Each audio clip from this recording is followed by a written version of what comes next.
Hello, everybody. Welcome to the You're Too Valuable podcast. This is one of your great hosts, Gregory. I love when I say that. I don't know why. I'm like the world's best podcast host. Anyways, Jesus Christ. How do you fit your head through the door every day? Whatever. I'm going to let the rest of great. my co-hosts introduce themselves. So have at it, gentlemen. Hey y'all, it's Jesse. Hope everybody has been having a good week. Excited to talk to you about today's topic. We've got some good stuff. Hey guys, this is Rob. Thanks for joining us today. No, we took a week off last week, but we're excited to be back and really finish this season out. We've got some really good things to talk about. This week's topic is going to be about mental health days and why they're not vacation days. And actually, I wanted to talk and then start us off by covering an article by the Sunday Times this year that 85% of workers are burnout and exhausted. There's been a survey 85%. Man, that's a lot. Yeah, there's been a survey by Reed that reveals the cost of stress and finds that almost half of employees have needed time off of work to deal with mental health issues. Something like 1 in 10 workers who took time off for mental health just didn't want to talk about it because they didn't feel comfortable disclosing that fact because they felt like they were going to be judged in the workplace. Mm-hmm. Nearly 9 in 10 workers have experienced symptoms of burnout or exhaustion due to work. Research conducted by Reed, the recruitment company, reveals. Reed found that 85% of workers have experienced symptoms of burnout, while almost half, 47%, have needed to take time off of work due to their mental health. So let's get into it. Let's talk about it. So, Robbie, are you saying that almost all of our podcasts that we've had up until now have been kind of intertwined in some aspect? I don't see where that has any correlation between any of the other podcasts. They're all individual and all separate. No, Greg, how do you make it through the day with that level of sarcasm? Yeah, that is very much sorry. Thank you. That was very much sarcasm. And yes, they are all wrapped up together. So I'm glad we're actually talking about mental health days because I've had some doozies out there. I know probably a lot of our listeners have, especially these days, and it's great to be able to kind of bring this to the forefront because it can have that negative stigma to it, and I don't understand that. I think it's because mental health has only become in the spotlight for major workplaces probably in the last 5 years. After COVID, there's really a difference now between calling in sick and calling insane. So get where I did there? It's insane. Two separate words. Hey! Woo! I can't believe I just did that. I need to cut that out. That's horrible. I love that for us. So why is it that when you say you're taking a mental health day, your boss in the workplace tends to hear, I'm on a beach somewhere? Man, get the fuck out of here with that nonsense. That's how I feel about it, needless to say. I've always been a proponent of having a healthy mindset in the workplace, and that does require, especially with the workloads that people are dealing with, trying to make ends meet, their money not going as far as it used to. They feel like they're working more than ever. Just back and forth policies that are just draining, exhausting. Companies saying, you can work from home. Oh, we need you to return the office. Oh, you can go back to working from home. Like, what the hell are we doing? And we're going to have to talk about work or return to work policies because we're going to get there. I'm anxious to hear what Jesse has to think about this because I don't know if I've ever heard him taking a mental. I'm just joking, y'all. Of course, we all had to. But Jesse, what's up? My mantra, if the companies were actually treating us better and actually had our backs, there wouldn't be any reason for mental days.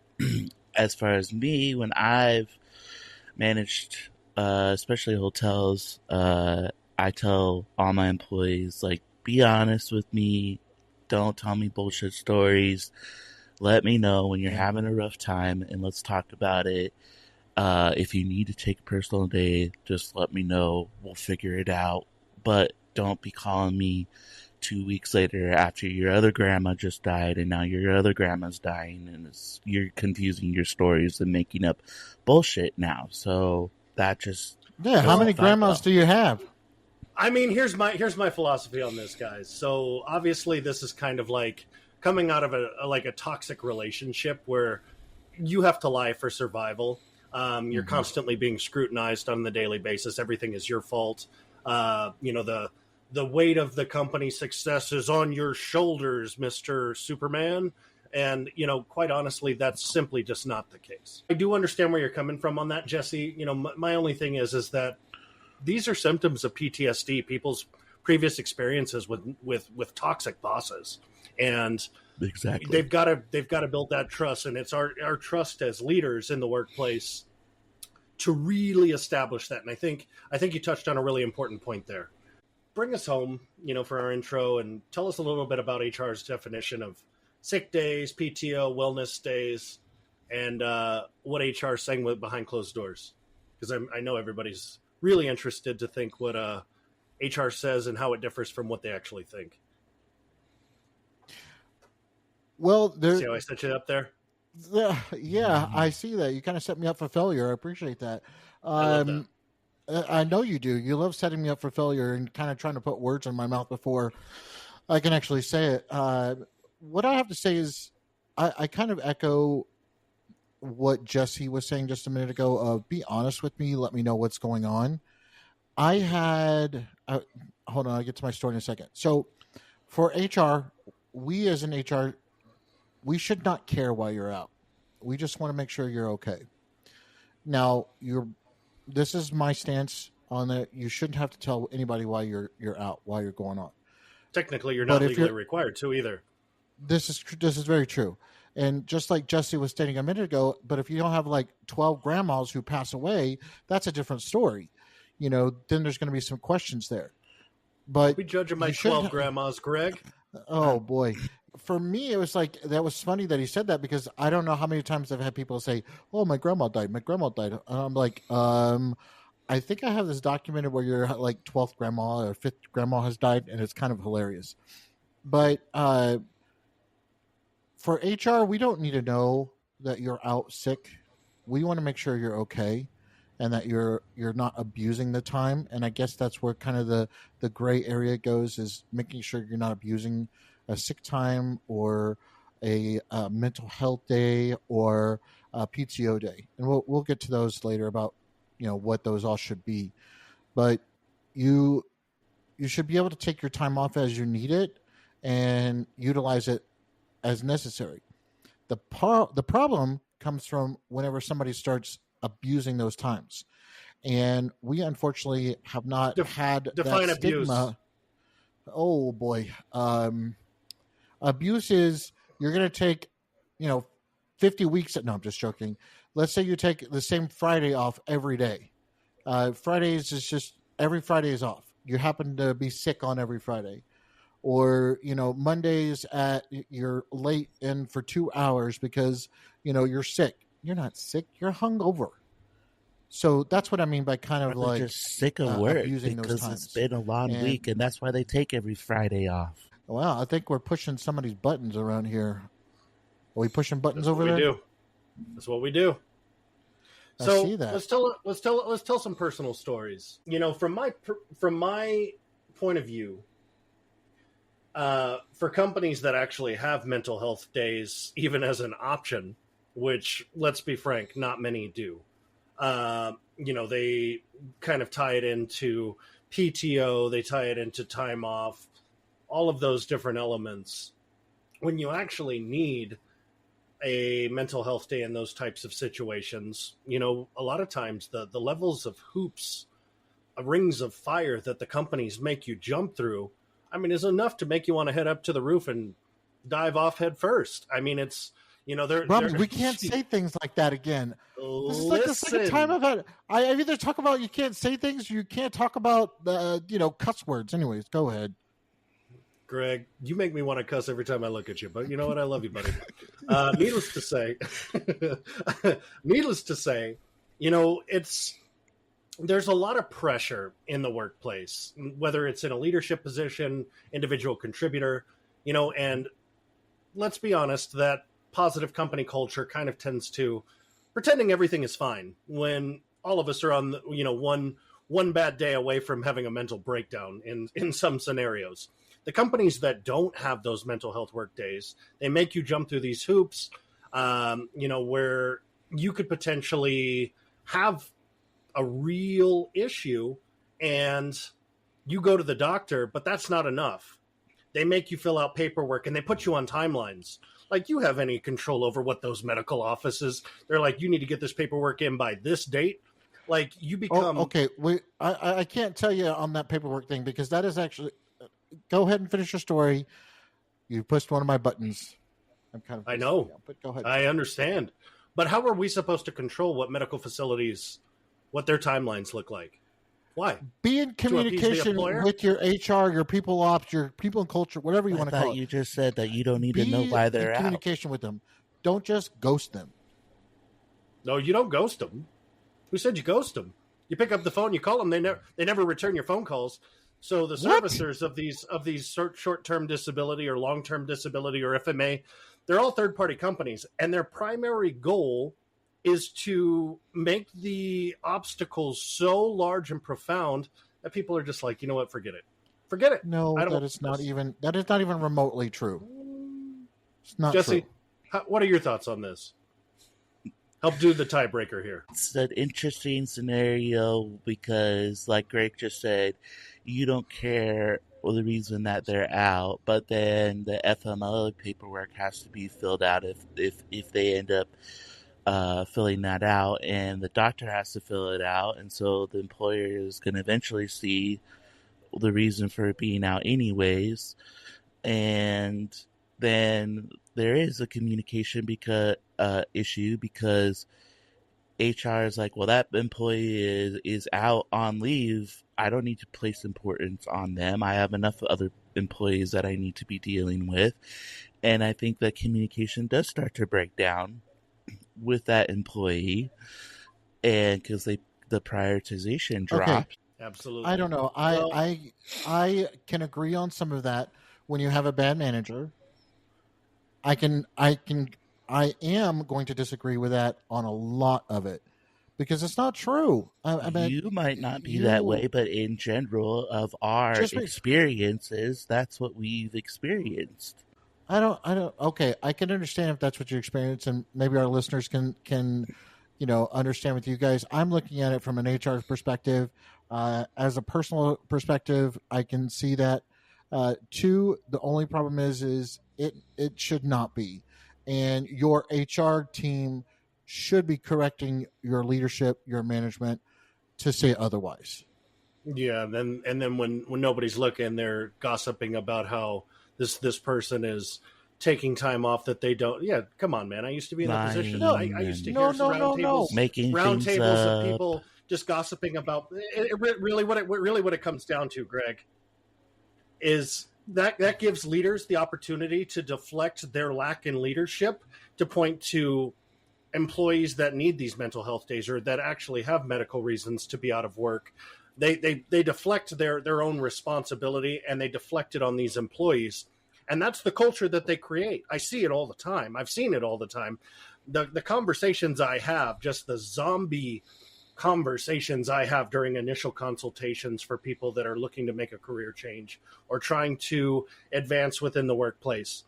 I mean, just the bags under their eyes, just trying to talk about the workplace. They're just told to suppress it. And something I want to bring, very, very, a very important point is we're the only country in the world that treats this way. We're the only country in the world that treats this way in terms of development. How do you know that? How do you know that? You don't know that. How do I know that? Where did you get that information? Look up the amount of vacation days that Americans are required to receive in the workplace. Look at the amount of maternity days. We're not required to have any days. Only developed nation. 32 other nations that are developed worldwide at least give upwards of 6 months to a year for people to take time off. There's also vacations mandates where they're getting at minimum 4 weeks, sometimes up to 6 to 8 weeks. Yes, I know. There's a long leave policy for other countries. I've worked in different other countries where if you've been there for 5 years, you're required to take a month off as a recouping mechanism. Now, I would agree with you there that we as a developed country need a better policy. Now, I think like the state of Colorado and some states like California, we have somebody in Maine that actually is just doing this, where they have the Colorado Family or FAMLI that allows you and requires you to, as an employer, to give up to 48 hours a year. You get 30. You get 1 hour for every 30 hours worked that you are required to offer to all of your employees. Not every state has that, unfortunately, and it's really sad. And I agree with you, Robbie, that we as a developed country do not have that. Now, as far as going back and saying that we're the worst, I don't know. We can be pretty bad. I can say that, but you also need to understand that some people don't even take their vacation days whenever they have them. I've been at places where we've had to lay off or terminate, or people have left and resigned, where I've had to pay out 100 hours of PTO time. That's crazy. Why? Yeah, because their leadership, they have bad leadership. They constantly put blackouts, or they constantly say, no, this person's taking time off, you're not going to be able to, like, it's basically that thumb that I was talking about that prevents people, makes people feel like they're going to lose their job. And in these economic conditions, that's very anxiety inducing. So people just kind of put their heads down and work themselves into an early grave, wind up with heart attacks, wind up with aneurysms, wind up with, cardiovascular issues, whatever the case might be. That really results in people just kind of demonstrating where the workplace is in America today. We're working far more for our money not to go anywhere near as far as it used to. Some people are working 2-3 jobs just to make it work. It's just coming from all directions. And well, I want to go back to what you were talking about earlier about it being a personal story. I've got a couple that I wanted to kind of throw out there, and then I'm gonna bring Jesse as I'm giving you a heads up that I'm going to come to you second in a minute, Jesse, because I know you've got some really good stories on your end. Is I had a boss, absolutely love this boss, still to this day, absolutely love this boss, and I felt completely comfortable telling him, "Hey, I need to take a mental health day." And the response I got back, and I absolutely love this response, is, "I hope you feel better." And that was it. And that was perfect. I absolutely love that. Of course, we're both in HR, so, we don't have that stigma of, blah, blah, blah. Now, I want to caveat that too of, did I feel guilty for taking a mental health day? 100%. Mm-hmm. Did I feel guilty going to my manager and saying, I need a mental health day? 100%. That's sad. I shouldn't feel that way. I should be able to take a mental health day. I should be able to take a day off to where I can recover for myself. If you've had a really rough day at work, take a day to recover. There's nothing wrong with that. But going back and reflecting what Robbie just said about how there's a stigma there and it can be looked at wrong and looked at as an excuse. And Jesse was saying a minute ago of, I don't want to prioritize this employee anymore because they're weak per se, or they're not dedicated to this position anymore. That's a mentality that we've got to get away from. And, Jesse, coming up to you, I know you've had some stories. Can you kind of relay those if you want to? If not, I understand, because it's a lot. No, one of the best things that happened to me that started my transition out of on-property hotel management and gave me some much-needed time off after grinding for 12 years, turning around multiple properties that were in the red zone because their previous managers had let the properties fail, and they were, half of them were underqualified and weren't weren't dedicated to their job and but didn't have the resources as well from upper management. But um, I finally got to use that long-term disability insurance that a lot of us pay for, or some of the jobs even offer as a benefit. Um, but what had happened is uh, I had just got a new boss, and they had visited once, and then all of a sudden I had noticed their name pop up on the reservation list along with our corporate accounting manager.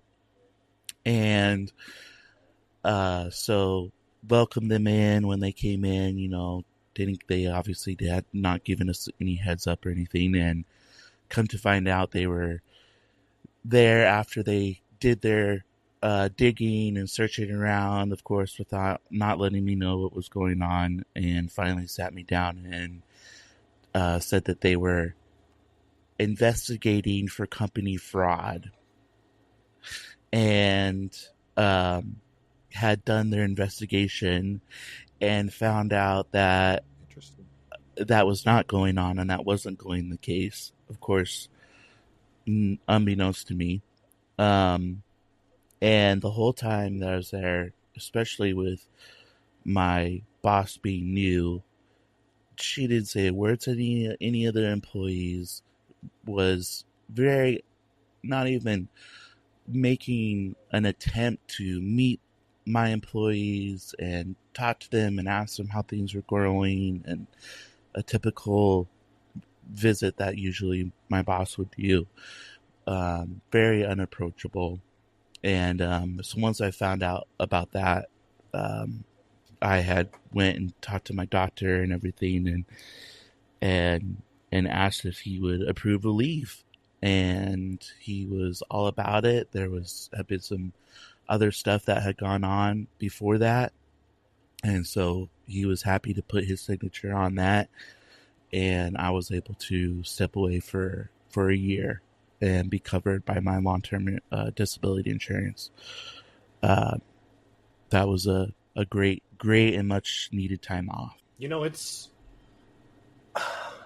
so crazy that there's the corporate attitude towards mental health.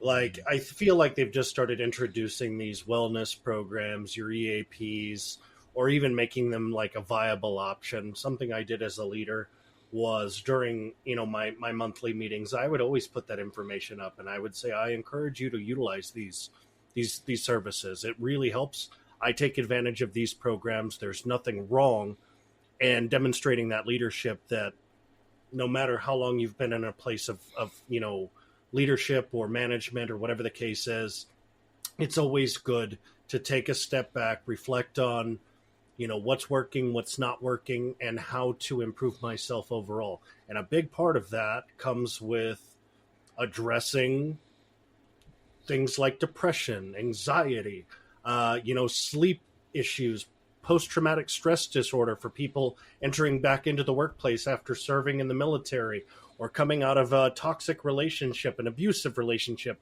not necessarily just violent relationships, but abusive relationships.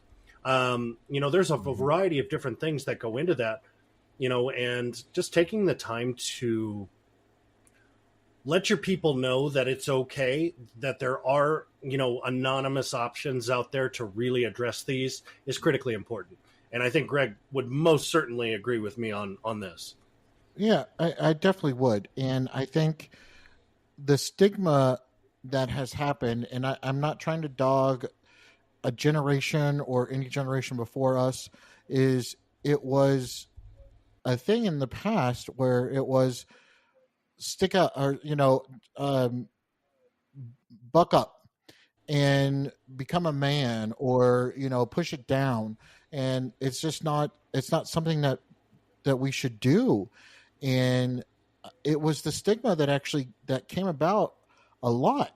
And it's not fair to the workforce, because now you have some of those those in upper management who are part of that mentality, who use that mentality, still have that mentality because they can't actually do anything or see anything. It's just like, what do we do? Something that really, stands out to me in the workplace is gossip. Gossip coming from upper leadership creates that toxic culture where people feel afraid to even talk about what they're experiencing. They don't know which employee is pretending to be their work friend and just feeding information to their leadership because of the perfect fitting knee pads that I constantly talk about. Something that I really want to, just emphasize is if you're a leader in the workplace, if you gossip about your people and talk about the things that they're experiencing, you are taking that person's level of productivity to the basement. You're basically dropping them off in the cellar underneath the building and enclosing them into a mental space where they feel like they're being attacked from every angle. And they don't know how to come out of it. They don't know who's on their side. They don't know. So this is something that I see a lot of leaders do. Yeah, mental illness is not real. Mental illness, you're not really sick. That's just something that's in your head. That's things I've heard multiple times. Or they take a long time to get your doctor's note. It's like, oh, they haven't got the doctor's note to us yet. They must be telling a lie. Yeah. And that's what I was going about earlier. Here's hundreds of documents of paperwork that I can provide to you because my doctor's overstaffed because everybody's fucking got mental health issues right now. This is something that, I can provide you with hundreds, thousands of documentation, but that's not good enough because, number one, the servicers, places like your New York Life, your Lincoln Financial Groups, these servicers, they have like a resident guy that went to medical school, didn't even graduate, and has no specialty in any sort of medical field, looking at these documents, making decisions. Are you telling me that person's more qualified to say that there's something that needs to be resolved medically than going to a specialist in the medical field? Their objective is to try and find out a reason to decline. Anyway, I don't know. I have to agree to disagree on that because I can see where, yes, Jesse, you're right on that.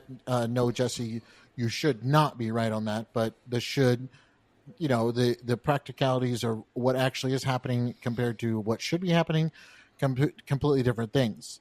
Robbie, before you go, I want to address what you said earlier. I don't know if it was you or Jesse, but y'all were talking about the gossiping and managers putting, the favorites in front of other favorites or, whatever. I don't remember how you said it there.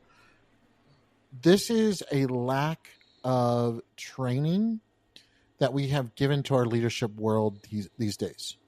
And I think that's a completely different topic that we have to go through because of the fact of our leaders are not being trained the way they should be when it comes to dealing with these circumstances. And this is also something that our managers should be doing that our leadership should be doing that allows our managers to become better apt at dealing with things like this because at most of the times you can't. And it's very difficult. And I don't understand why we're not wanting to do that. And that's one of the things that I wish that, we would do because that would allow our managers to better deal with these types of things, dealing with a mental health issue. Mm-hmm. Well, what I can tell you is companies' contributions have been like Mindfulness Mondays and things like Mental Health Awareness Month. Let's talk about it for 30 seconds in a fucking, an all hands meeting. Like, don't forget to take advantage of your mental health and take care of it. And then behind closed doors, they're telling all other leadership that they're not really sick. So they're planting a seed for that person, if they ever move into a different department to get away from that toxic leader, going into a different position in a different department, those leaders already have their minds made up about these individuals. So the toxic culture just continues. Okay, so I'm gonna put this back on the actual employee instead of the employer. How much of this is that employee opening their mouths and saying things that they should not divulge to their company whatsoever? And I think Jesse said that a minute ago of, the paperwork that has to have all the information that's on it. Yeah, but there's only certain eyes that should be, again, certain eyes. We started out this conversation talking about, let's be honest, and now we're flipping the script on that, Greg. You're right. So I need you to pick one position or the other. No, you can't just pick one position or the other. And it's just that you also have to understand that it's also the responsibility of the employee, not all the employer. I love how you both love, not really love, but I love how you both love to throw the employer under the bus this entire time. It's not always the employer's fault. The employee needs to take it. And yes, I'm getting loud because I love it when you get loud. You know what? It makes our listeners have a much better time. And they come here for the entertainment value of this show just as much as they come for the facts. So needless to say, I'm going to keep pressing those buttons, Greg. That's what I'm here for. I'm here for it. You know what? I wish I could duplicate myself sometimes so I could just come at you from every angle. But you know what? I got Jesse, and Jesse kicks your ass just as much as I do sometimes, and we love it. Just joking. You betcha. No, you're not. With that being said, mental health is only being scratched on the surface of companies addressing this issue. And this issue has been ongoing for a long time. We've just suppressed it and made it pretend like everybody's riding a unicorn to work every day on a rainbow highway. And we're not going to talk about our problems. Leave your problems at work.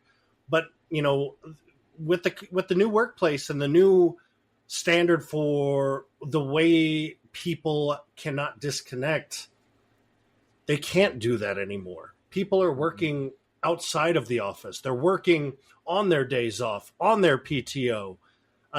These are things that we need to really address. We need to really fix these problems. Your time off needs to be time off. And the higher up you go up in companies, the less available that is, especially if a company provides you with a work cell phone where you're carrying around 2 cell phones all the time.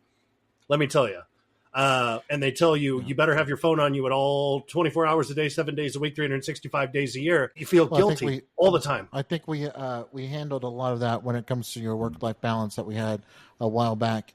And again, that's another stigma. And it's kind of funny. It's just like I'm coming to terms on episode 9 that there's a commonality here. And the commonality is... It all ties together. Right. It all ties together. And how do we make it better? And that's the thing.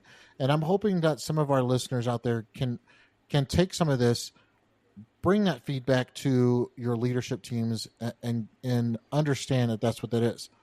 Or if there's somebody that's a leadership that's out there listening to this, let's would hope, do better for your employees, do better for your company. And Jesse said, I think it was last episode or something that, what was that quote that Mr. Marriott had? Was that you take care of your employees, they'll take care of your guests. Right, exactly. And I think I live by that, and I loved that. Costco's another great example of a publicly traded company that also takes care of its employees. Companies have the choice to do it. They have the choice to do it. It's whether they want to or not. And especially publicly traded companies, when their first priority is to produce as much profit as possible for their investors, they have a fiduciary responsibility that if they are determined not to be taking care of investors over employees, customers, they could literally receive large levels of fines from the Securities and Exchange Commission. So this is the problem. Profits over people. That's the problem that we experience in capitalism. I think you said I'm that very many adamant times about on this. our podcast. Yeah. We have this stigma because it's kind of our culture. We in the 80s threw all kinds of people with mental health issues out of, mental health facilities onto the streets and made them criminals. We made it, imaginary problem, and we're seeing the effects of that. And needless to say, it's just the mindset behind it, because it's only starting to come to surface now where, it's something that we're talking about, but there's still leadership stuck in their ways where they confuse mental health with party recovery, nursing a hangover. And they make assumptions just based on their previous experiences, and they have their minds made up, and it's crazy to me. The company is the reason we're I- at the bar. Yeah. Exactamente. It's exactamente. No. Okay. No. You been there? I may have been there. Yes, I would give you that. And I'm trying to find words here because it's true, and I don't want to say that it's true, but it is true. The thing is you also, and again, going back to all of our podcasts, go back and listen to them. You're2val.com. It is, you have to take ownership of it. Is it still the company's fault? Yes. Ish. Yeah, they're the employer. Ish. I would say ish. And how many times have you had a manager tell you, "Oh, we're going to put this pressure on your coworkers if you can't come in today"? How many times have you heard that in the workplace, Greg? I know you did when we worked in retail. I know that for a fact. I have no idea what you're talking about. I have never heard those words uttered in my life. Yeah, and I have never. We're gonna go ahead. I don't know if I can say that. I'm gonna pump the brakes on what I was just about to say. But needless to say, it happens. Probably from whenever I needed to take a day off dealing with Robbie. Yeah. I don't want to deal with that. Here's some practical advice. With framing mental health days without oversharing. My recommendation is watch who you share this information with. You could have the best friend you've ever had in the workplace, and come to find out they're feeding all of this information to your supervisor. Yeah, just don't overshare. Think they're your best friend. Know your state laws. So get very acquainted. Just doing a simple Google search, make sure you're finding credible sources for that information. Not just a Reddit post, folks. And I say that with the utmost genuine, genuine, intent. It's important in the workplace and with workplace politics to keep your cards close to your chest. Don't overshare. It's not required. Only if you feel it's necessary. If you're the type of person very similar like I am, I've got nothing to hide. I've dealt with mental health issues. I've dealt with illness issues. I've dealt with disability issues, not only as, for myself, but I've helped people navigate the complexities of these processes. And I can tell you, be human in the workplace. As long as you demonstrate, the human element, I think you have a better chance of connecting with leaders, connecting and resonating with people in the workplace. It's important to just maintain that human element and not just make everything so robotic. But that's my 2 cents. Greg, what you got? Wow, I really, I have to say I really appreciate that, Robbie. That was actually very thoughtful, very nice, and appreciated. And that helps me with some of the HR advice that I can give you as somebody going off on that is you don't have to overshare. You don't have to give your manager, your coworkers, any information. If your manager, just like Robbie said at the very beginning of this podcast, it is not required for you to tell a manager why you're off. They're going to be nosy. They're going to ask you, well, what's going on? Almost like, oh, I really care about you, but all they're willing to do is just trying to get that extra little bit of information. So they can I'm not gossip required to about say it. that. I'm not going to go there, but you don't have to tell them what's going on. You don't. Okay. Now, have that open communication and be honest if you want to, and be like, I need a mental health day. And as a manager, now, you shouldn't be abusing it. We talked about abusive earlier and doing that. I need a mental health day because I need to take some time off for my mental health. Cool. If your manager presses you, go to your HR. And I will tell you, if you need to change jobs, then you need to change jobs. And I know that's easier said than done for certain positions and certain jobs. And the thing is sometimes you kind of need to make a little bit of noise to bring positive change. And that can be difficult. That can be difficult for all of us. Now, if you're out and you need to take that time off, like Jesse was talking about earlier with his long term disability and stuff like that, if you're taking Colorado family leave, your protected leave for mental health, whatever, you don't have to share that with anybody. The only thing you Yeah. say, I am on an approved leave. That's it. Yeah. Jesse, give us And some so, real talk on boundaries. Oh, I'm sorry, Greg. I didn't mean to interrupt you, man. no, I'm good. That was good. Jesse and boundaries. I don't know if that's two things that go together. I guess more Ooh. advice would be towards leaders. You need to, I've said this before, have a constant temperature gauge on your workplace and on the environment.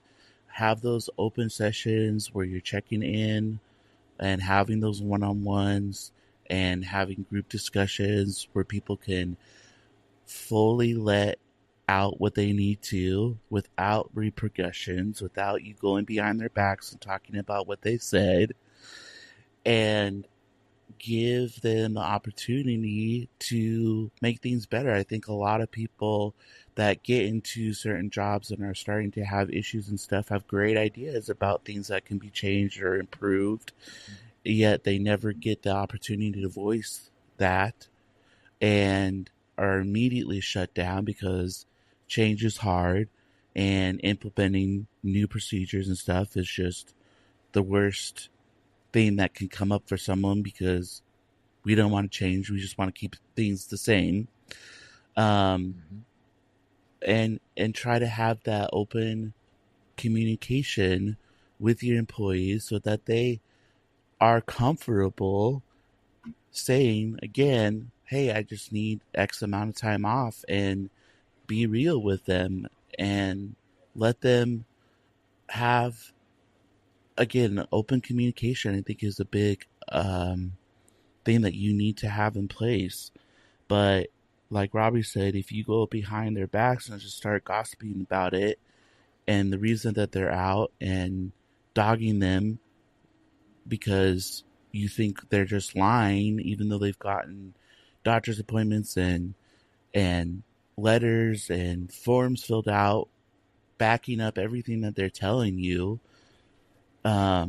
create that environment where employees want to be open and honest with you instead of having to make up lies or having to head to the bar and get shit faced because of how you're acting as a leader. I, Yeah, that's why I I will keep tell you. going back to the company and leadership is 9 times out of 10 to blame for things that happen in the workplace. The Yeah. employee there is there to work and do their job, and the roadblocks are because of corporate and leadership. I agree. And, something that I think really kind of contributes to this is we touched on this briefly earlier in this conversation, but just the specific making the stars align to be able to take time off. Like no two employees can be out at the same time. That's not my fucking problem. Like you You have you to have a find your own business to run. coverage. As a leader, I you should can't be able. stand that. So yeah, so these are the types of games that employers play. That may not actually be a reflection of the employer, but the companies are not doing anything about these leaders in the first place. So that's number one. Let's just air that out for what it is. This is why we can blame the employer, because they protect their leaders at all costs. Most of the time, they protect their leaders at all costs. Yes, most of the time. And Robbie, hold on. I need to stop you because I want to go back to what Jesse said just a second ago. This is sticking with me, and it's kind of wondering, Jesse, you were talking about a manager gossiping about their employee, their employee on them being out for sick or whatever. How many times would you think that person needs to hear that their manager was gossiping before they lose all respect for that manager? Once. You shouldn't be gossiping about your employer like that, especially to other line level employees that are the same position or same department. I mean, I'm experiencing that in my current job. It's actually a form of narcissism, reputation planting. It's basically not leaders doing their jobs to get employees that they don't want there out. They're just making the workplace very uncomfortable for them, so they find every possible reason to want to quit because they don't want to do their jobs. And so I want to emphasize this in a manner to all of our leaders out there, or want to be leaders, or are wrapping up their leadership positions one time. And I cannot emphasize that enough. One time. That's all it takes. And you're going to lose that respect of that employer. And then you're going to get, just like we've all been saying on this podcast, and see, this hits a very big point for me. So that one time, you're going to lose that. And then that employee is going to want to come to you and lie to you for anything, because they don't want to tell you the truth. They don't want to say anything because they know that you're going to, they have heard that you're going to go behind their backs and gossip about them. And that breaks that trust in them more than anything. And I have seen that agree. Over and over and over and over again. There's long-term consequences of ignoring mental health, and I feel like corporate America has only addressed it in a way. My best correlation is, imagine being in a rowboat with your coworkers. That ship gets a hole in the bottom. It starts leaking, and leadership hands you a roll of duct tape and says, "Fix the problem." There's really this ship is fucking sinking. Like, duct tape is not going to fix the problem. Having a 30-minute segment is not going to fix the problem. And you certainly can't fix the problem with a pizza party. I'm going to say that again. What about a pizza party? What? I was about to say, what about a pizza party? Oh, I want to take. I think I took your thing. I want to take. Because I was going to take. Why can't we have a pizza party? I want to take just a second to talk about a social media video that I was watching recently, because I'm constantly in the career talk, career reels, all of those. I pay very close attention, and there was an employee talking about. He's been with a company for 15 years. There was only one person in the company that was there longer than him. This guy was the ideal employee.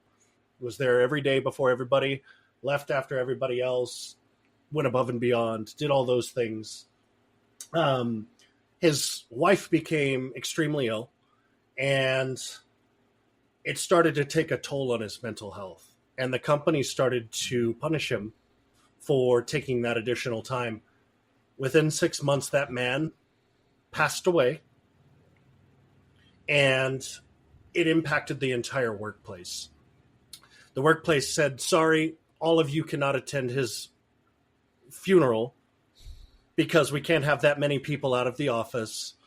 So what we'll do is we'll have a an hour paid lunch where we provide food. Oh, and by the way, if you can contribute $4 to the pizza party, we would be greatly appreciative as a part of their email.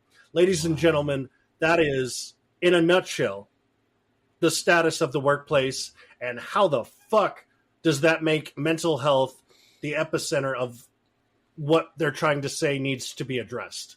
It doesn't. You've just really created a culture. Yeah. Guy was there for 20 years. For those of you who can't see my facial expressions because you're listening to this, my jaw is on the floor. That is pathetic. Do better. Happens all the time.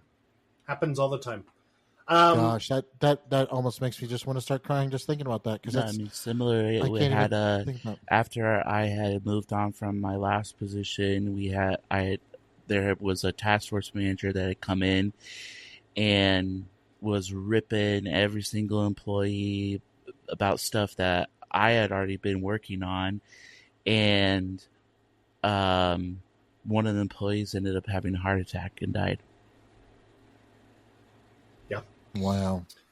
These are real stories. Greg, I know that you have to have that balance, and we have this conversation pretty much every episode, but I want you to think about the costs associated with attrition, with disengagement by employees, unhealthy work cultures. From your perspective, from HR, what can we do to fix it? Well, the biggest thing I can say is take your mental health days. Take your time off. Not just a mental health day. Take your mental health day is part of your sick time. Use your sick time. Use your PTO time. All together. And it's not something that you're going to be there and it's not a luxury. It's part of your compensation. If you're not taking your PTO time or your sick time, you're screwing. I know this is about a bad word to say on it, but you're screwing yourself out of your money, and that is your sanity. And listening to both Jesse and Robbie talking about these stories is awful. I can't believe that. I don't even know how I could work for a company for like that. But as an individual, as a person, take your time. Always take your time. And it's kind of funny on a lot of the companies that I have worked for, and I have done a lot of the new employee orientations and things like that. I have told my employees, take your time off. And if you're getting pushback from your managers about taking your time off, bring it to me. I want to know about it.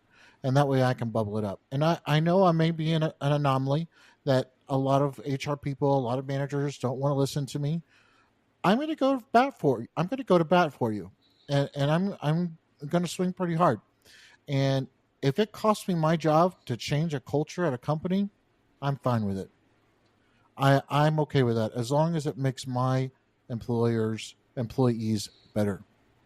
But the number one thing, take your time off. Use your sick time. Use your mental health days. Yep. Something I will say is that not everybody has that luxury, as the corporate environment would like to deem it. Agreed. Find a different place to work if you can. If they don't recognize time off to rejuvenate, to recharge the batteries. As much as this is a taboo topic to talk about, this is all man-made bullshit. We're all in this to make a functioning society. This is all man-made bullshit. Like, it's not that important. Careers do not define who you are, and job titles do not define who you are. No, they don't. And one of the things that I have started talking about and saying this to some of my either former coworkers, whatever, friends, we're not saving lives. Now, if you're a doctor out there or you're an ER person or somebody that does that, thank you for everything you do. You do amazing work. We, on the other hand, that are out there, in retail or in technology or whatever, hospitality, we're not going to save a life. Now, could it be very important to somebody? Absolutely. We're not. It's not life or death. And so, going back to your mental health, your sick days, that could be life or death. Heck, Jesse just said somebody was going through this and had a heart attack and died. That's I don't know. I can't even go on from that. The problem stems from boardrooms. We're not looked at as humans. We're referred to as resources. Productivity is data, charts, graphs, and there's really no human element behind it. So, we're really, we're coming to a close, but mental health days are not a luxury. They are an important part of living your life. Life is more than just working, even though it doesn't seem like it for most of us in today's today's work-life balance, which doesn't even seem to exist any longer. We want to hear your stories, and we're going to change things up a little bit. You're welcome to email us, your individual stories at stories@your2val.com. My email directly is rob@your2val.com. Greg's is greg@your2val.com. Jesse at your2. If you want to have conversations with us individually because you like the way that we talk, or you'd like to learn more about, maybe how HR thinks or how a career development coach thinks, a former, executive employee, Jesse the same. Any type of conversations that you want to have, we're here for. And this, I think, was a full circle moment for this group of podcast hosts. I think that we had some commonalities, and it came full circle this time. Something I really want to thank Greg is we may have our disagreements, but we always try to see each other's perspective, even though there's a little shit talk here and there. And Jesse's kind of the guy that tie breaks us and kind of gets his perspective, and he gives his personal stories, and he makes us both kind of think, wow, I didn't look at it that way. So I think that we balance each other out. Mm-hmm. I appreciate both of you very much. And this was a good topic for me today. I think that it was a healthy conversation. Yeah, agreed. I really appreciated it. Jesse, I have to tell you, thank you very much for your story. I remember hearing somewhat a little bit about that. I think that may have been the time that I was actually in the car when you found this out. And I did not know that that's what happened. And it's a little hard. So thank you for that.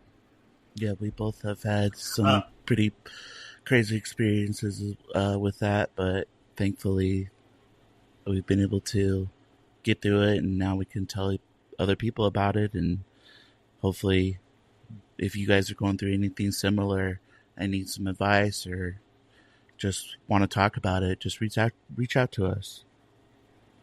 Yeah. To put an end to today's topic, we're gonna talk a little bit about next week's episode 10, how performance reviews are a joke. We're gonna dive into some of the absurdities and biases and questionable effectiveness of traditional performance evaluations. Why do we always have these titles that are negative? That just doesn't. I don't understand that. I need to go through these title lists and figure out. What was that? HR is not your friend, and now it's performance reviews are a joke. Ugh. I need to vet these titles next time. So, Greg, I encourage you to bring on another human resources guest. I'm working on it. People are just scared because you guys are brutal. Well, we're going to have some guests to close out the season. I actually have somebody that wants to join us here in the next coming weeks, and she's a director of operations in the medical field. So, this is a really important topic because people are feeling underpaid. They feel like they're overworked. And I don't think that there's any other stamp to really signify how big of a joke performance reviews actually are than when they offer you that little measly 2 to 3% raise for your meats, and you feel like you killed yourself for the last one. Meets expectations. Let alone if they're even on time. Yeah, exactly. Yeah. Because management is terrible with time management. Weird how that works. All right, guys. I had fun today. Thank you. I did too. I really did. I appreciate it. You're gonna be okay. It's been Greg? joy. I'm good. I might cry a little bit after this one, but I have to take a mental health day tomorrow. Oh no, tomorrow's a holiday. Yes, I forgot about that. I don't have to work. Ironically, it's Labor Day. Right, so, and we don't labor on Labor Day. Well, most of us don't. Yeah, unless you're in retail. Anyway, go ahead. Well, take care, everyone. It was a joy. I'm looking forward to it. Yeah. Looking forward to episode 10. I can't believe we're already at 10, guys. Look at geez. Well, I meant we're at 9, but next time is 10. Thank you all for listening. Yes. Appreciate you guys. Look forward to next week's topic. And if you'd like us to talk a little bit about your stories for performance reviews or a joke, send them in. stories@yourtuval.com. Have a good one. Bye, guys. Bye, everyone.